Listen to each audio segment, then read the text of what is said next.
warahmatullahi wabarakatuh. Waalaikumsalam. Kami dari mahasiswa Universitas Bina Sarana Informatika ingin mewawancarai Bapak Indra Gunawan selaku pemilik PT Global Kreasi Printama. Kami kesini tujuannya ingin bertanya perihal studi kelayakan bisnis yang ada di perusahaan ini, Pak. Siap. Untuk saudari Indra silakan bertanya. Terima kasih. Oke, baik. Di PT Global Kreasi Printama ini memiliki brand ya, Pak? Iya, betul. Yang kita pakai ini ya, brand Ya, salah itu satunya. salah satu brand produknya. Betul, ini tumbler video dari Video Indonesia. Kalian bisa cek di Instagram, TikTok, terus juga Shopee-nya ada video Gimana cara official ya. nyebutnya gimana cara nyebutnya? Video gitu. Widih. Saya dapat info dari Widih. Pak Indra kalau nyebut video itu harus video gitu. Betul sekali. Ya, Oke. itu salah satu cara untuk menarik ya, Pak ya. Iya, Betul, betul. menarik ya, bukan mendorong. Iya. boleh. Oke. Dilanjut ya Pak. Oke. Kita akan bertanya beberapa pertanyaan. Salah satunya dari aspek pasar dan pemasaran mengenai hal itu. Yang pertama itu siapa segmen pelanggan yang paling potensial? Misalnya seperti individu atau personal, perusahaan atau event organizer. Target market kita itu sebenarnya hampir semua kalangan ya.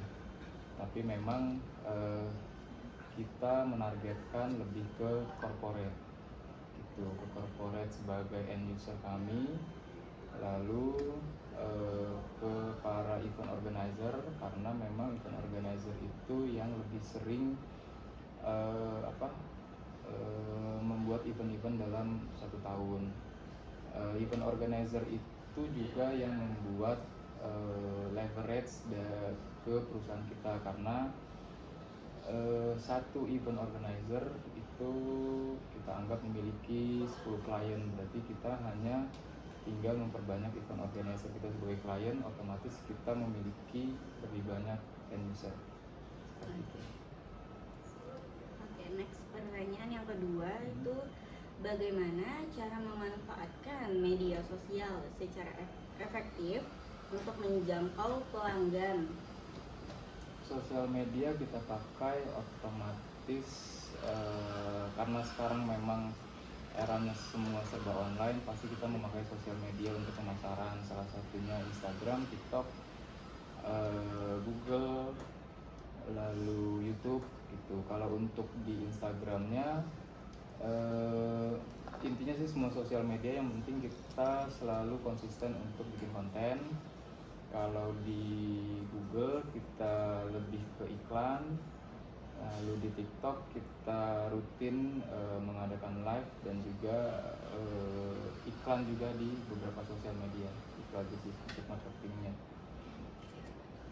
Oke, pertanyaan ketiga, kira-kira apa sih tren terbaru dalam personalisasi souvenir di PT Global ini? Terus gimana tren ini mempengaruhi permintaan di pasar? Kalau tren yang lagi hype saat ini sih memang lebih ke produk ya. Jadi produk yang lebih lumayan banyak digandrungi adalah tumbler. Jadi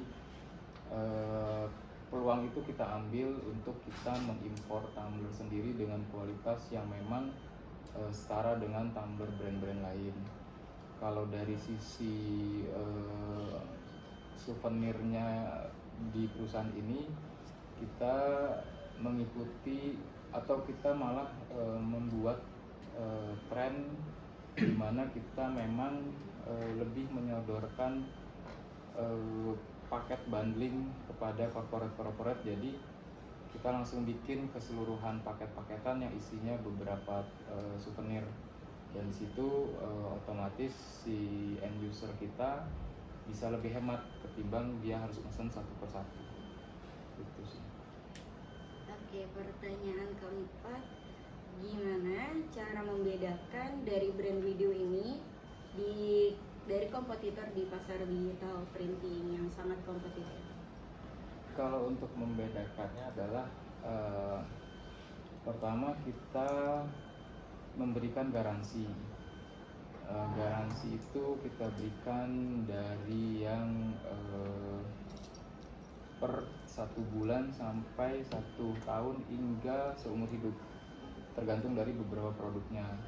Jadi garansi itu kita lakukan untuk membuat konsumen kita tetap loyal. Artinya di saat mereka dapat produk-produk yang memang defect itu kita bisa tukar, lalu kita garansikan gratis ongkos kirim untuk area Jabodetabek, lalu kita berikan layanan harga spesial atau harga diskon untuk next ordernya, dan beberapa project yang memang setiap kali konsumen memesan produk di sini atau jasa di sini itu selalu kita berikan souvenir tambahan setiap kali mereka order.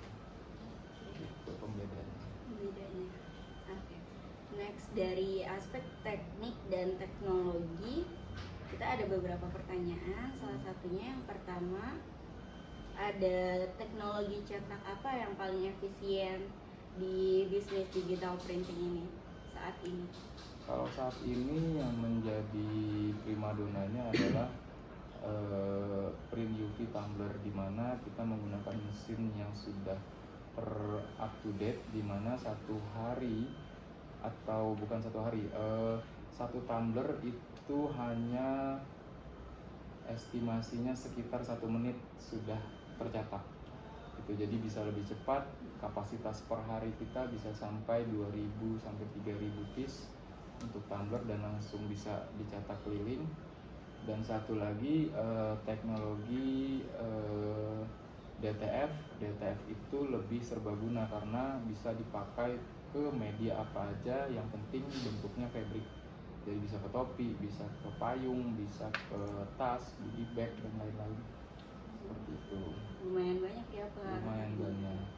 Oke, next, pertanyaan kedua, bagaimana integrasi teknologi seperti AI dan e-commerce dapat mempercepat proses produksi dan pemesanan Shopee? AI mau nggak mau kita memang harus adaptasi ya, karena memang sudah menjadi suatu kebutuhan. Kita sangat terbantu banget adanya AI karena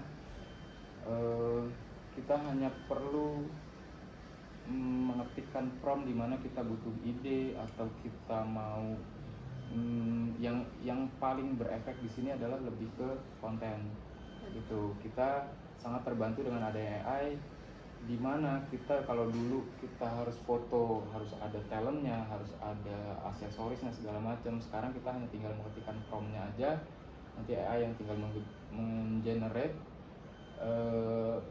Ya tinggal kita dari AI pertama ke AI kedua untuk dibikinin videonya kah atau dibikinin yang sesuai kita mau, itu sangat memang membantu banget di industri kita sekarang. Itu jadi memang wajib kita pun juga beradaptasi untuk AI. Kalau untuk e-commerce-nya Pak? E-commerce-nya boleh nyebutin merek? Boleh. Boleh. Jadi e-commerce yang kita pakai memang di Tokopedia dan Shopee. Saat ini 2 platform itu yang memang kita pakai. Kita menggunakan iklan juga dan kita ngikutin promosi-promosi yang memang si platform adain gitu. Jadi ya kita memang harus menggunakan setiap platform atau sosial media ataupun perangkat-perangkat lain yang memang sangat membantu pemasaran di industri ini. Oke, kira-kira nama Tokopedia dan Shopee-nya? Di Tokopedia itu ada Tas Punbon Jakarta, lalu di Shopee-nya ada widyou.co.id, di TikTok-nya ada Widyou Official, seperti itu. Oke, baik. Untuk pertanyaan yang ketiga, apa sih inovasi terbaru dalam pengemasan gift package yang dapat meningkatkan daya tarik visual sekaligus menjaga keberlanjutan? Inovasi terbaru mungkin kalau dalam dalam teknologi mesinnya belum ada teknologi yang sangat signifikan sekali ya yang sudah masuk ke Indonesia, tapi inovasi terbaru yang justru kita aplikasikan adalah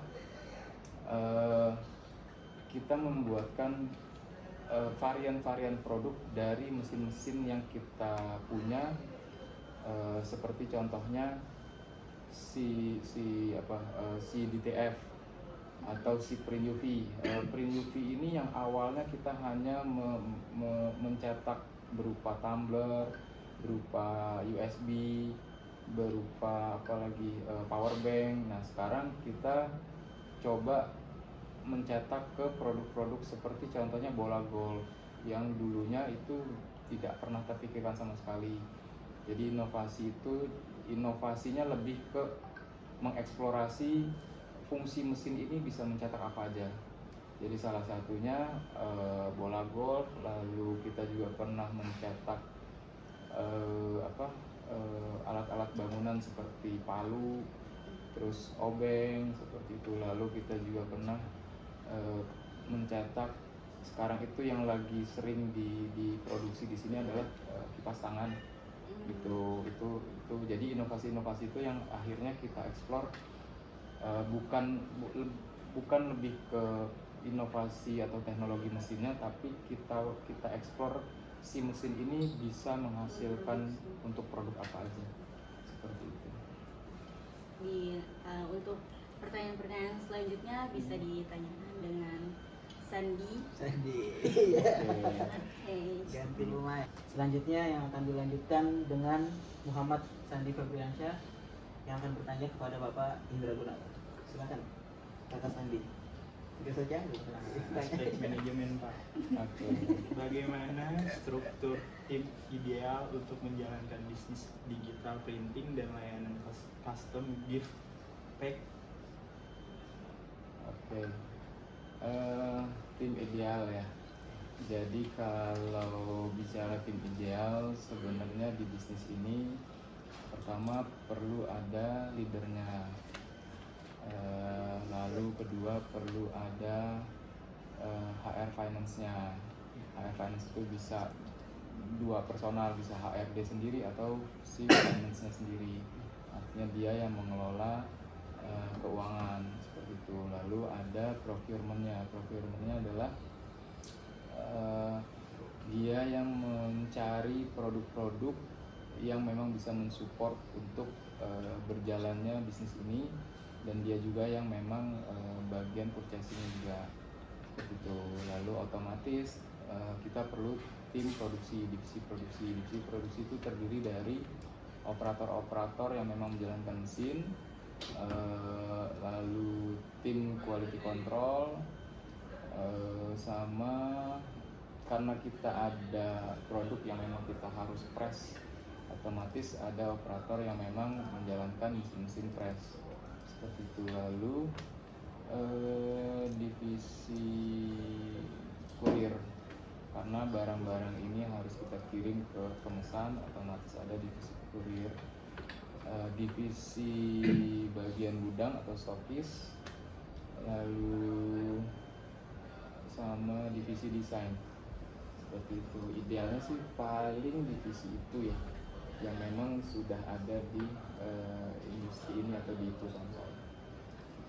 Selanjutnya, apa strategi manajemen waktu dan produksi agar pesanan event dalam jumlah besar tetap tepat waktu dan berkualitas?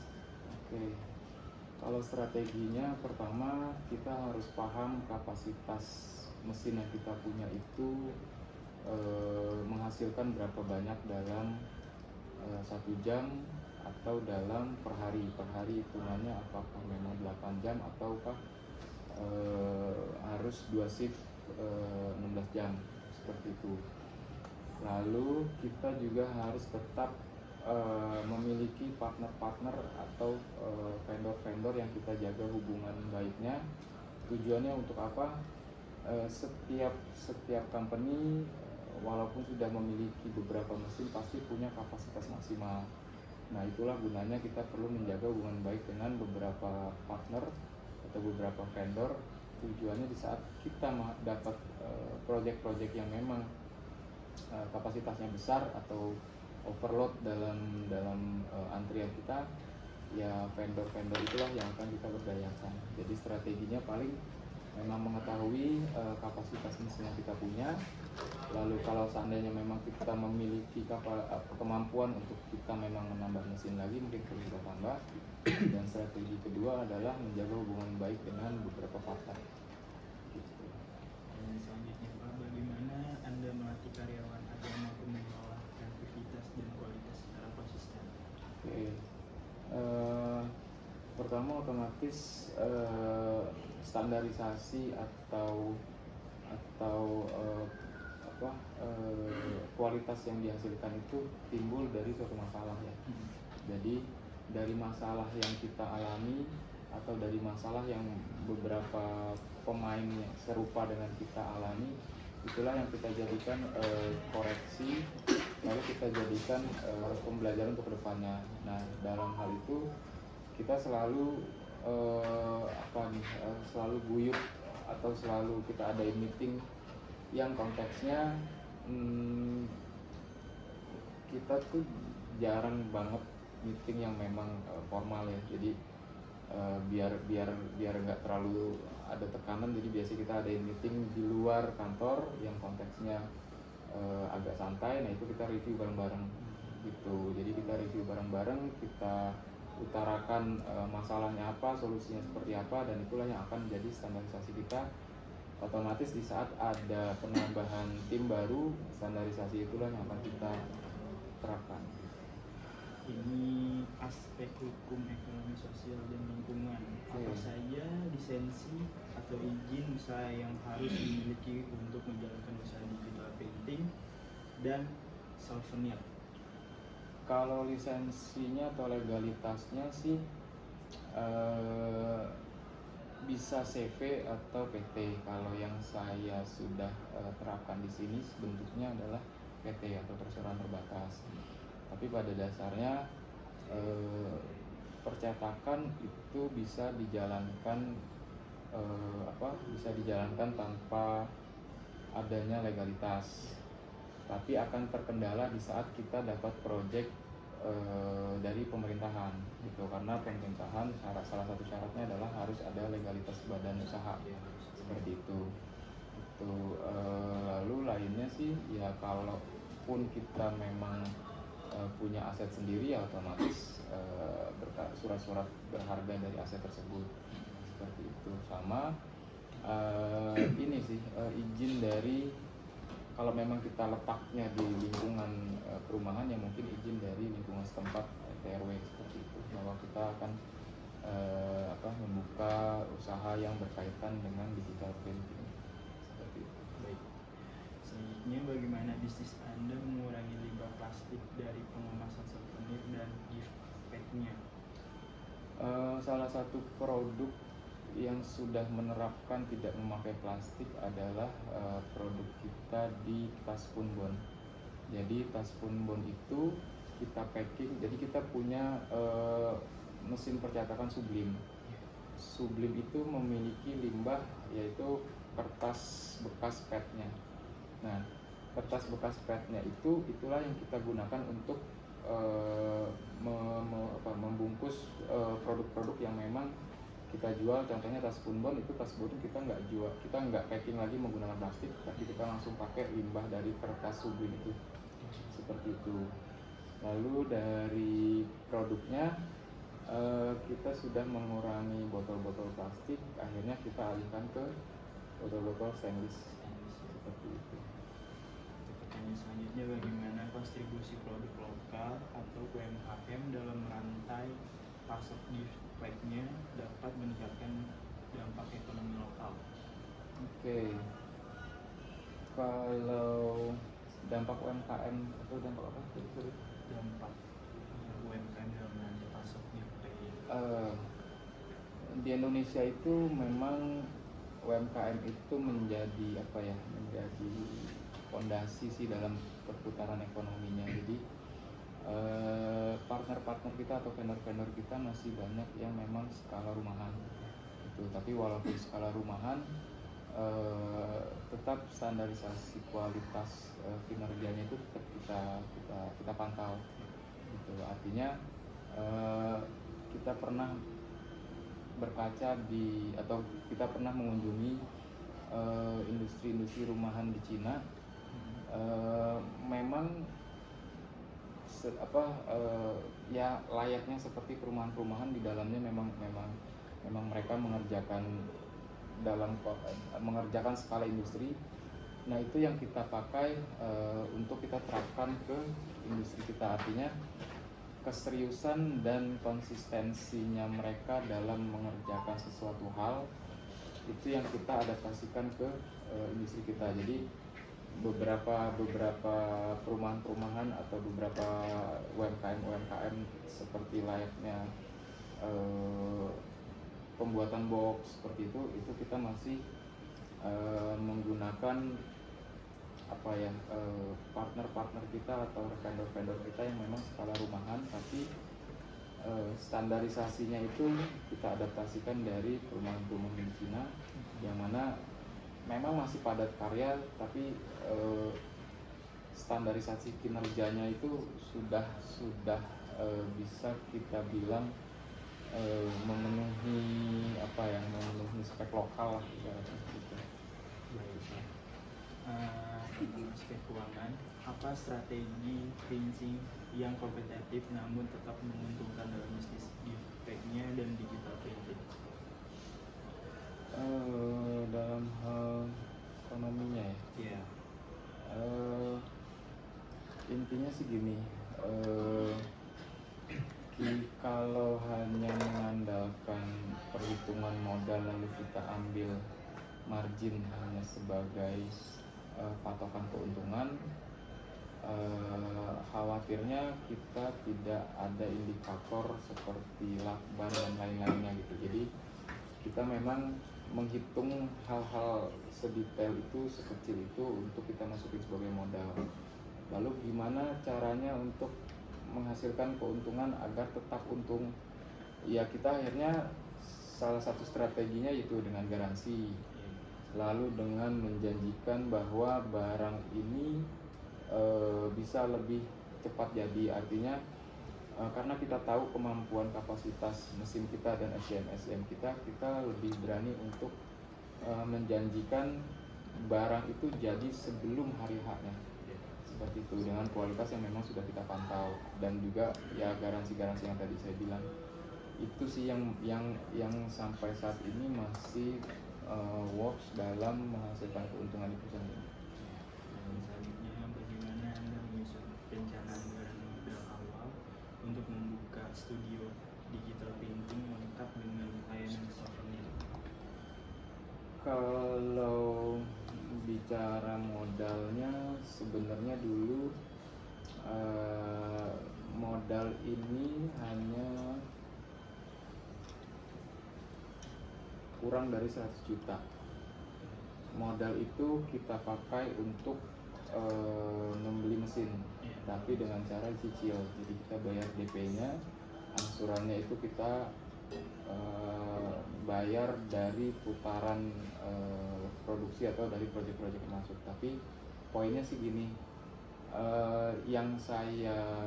proses yang saya alami adalah saya dulu menjadi istilahnya reseller atau broker gitu. Jadi saya tidak punya mesin, saya tidak punya perusahaan, saya tidak punya SDM. Jadi memang ilmu yang saya punya hanya ilmu sales gitu. Saya belajar iklan dan segala macam sampai proyek itu datang, sampai akhirnya kita memutuskan untuk kita adopsi satu mesin untuk mensupport si produksi yang memang sedang berjalan gitu. Jadi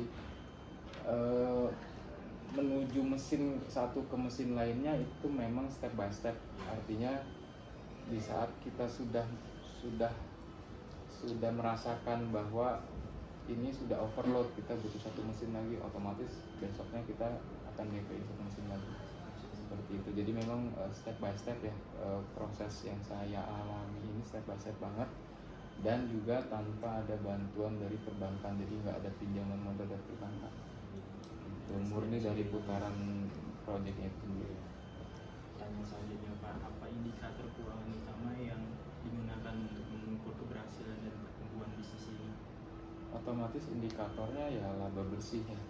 Laba bersih setiap bulan itu yang harus kita lihat, artinya penjualan yang terjadi menghasilkan suatu keuntungan, lalu kita lihat operasional rutin bahkan dan lain-lainnya dari setiap bulan, selama memang itu masih menghasilkan laba bersih, otomatis perusahaan itu memiliki atau bisa dibilang dia growth gitu.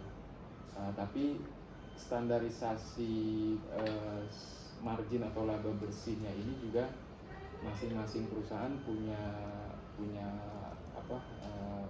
bottom value-nya sendiri ya. Ya kalau di kita sih setiap bulan kita menghasilkan laba bersih 50 juta itu kita anggap di titik aman gitu. Artinya ya perusahaan kita masih bisa untuk ekspansi lagi seperti itu. Tapi kalau setiap bulan mulai di bawah itu ya mau nggak mau mulai harus waspada lah intinya. Bagaimana strategi pengelolaan arus kas agar bisnis media payment dan bitnya tetap liquid, terutama saat permintaan musiman menurun? Kalau di saya, perusahaan ini saya terapkan 70% itu harus konsumen harus melakukan down payment ke kita. 30%-nya mungkin yang kita terima pembayaran berjangka gitu. Jadi memang saya menekankan cash flow-nya itu benar-benar harus sehat, artinya keuntungan itu bukan hanya ada di kertas, tapi memang harus ada fisik cash-nya seperti itu. Jadi yang saya terapkan di sini adalah setiap project klien wajib melakukan DP down payment, lalu sebelum barang itu dikirim klien itu wajib melakukan pelunasan. Dan juga strategi lain adalah ya memang mengefisiensikan pengeluaran, artinya pengeluaran yang memang tidak prioritas atau kurang urgent ya otomatis kita sampingkan dulu seperti itu sih. Baik Pak, sudah cukup pertanyaannya. Oke, terima kasih banyak. Sebelumnya terima kasih kepada Pak Indra Terima kasih juga. dan PT Global yang udah memberikan kesempatan kami di sini untuk mewawancarai. Oke, nah ini salah satu brand dari PT Global Kreasi Printama ada di Tumblr. Mantap. Oke, lanjut. Oke. Semoga PT Global Kreasi Printama semakin maju, Amin. berkah dan lancar selalu tanpa ada halangan. Amin. Sukses juga buat kalian mahasiswa dari Universitas Bina Sarana Informatika. Semoga ilmunya bermanfaat Amin. dan bisa cepat dapat pekerjaan. Amin. Jangan lupa buat kalian kalau mau ya check out di Keranjang Bumi di video.official di TikTok ataupun Instagram atau Shopee ya. Tampilan bagus kan? Bagus banget. Bagus banget. Dicek di sini. Apalagi guys, video.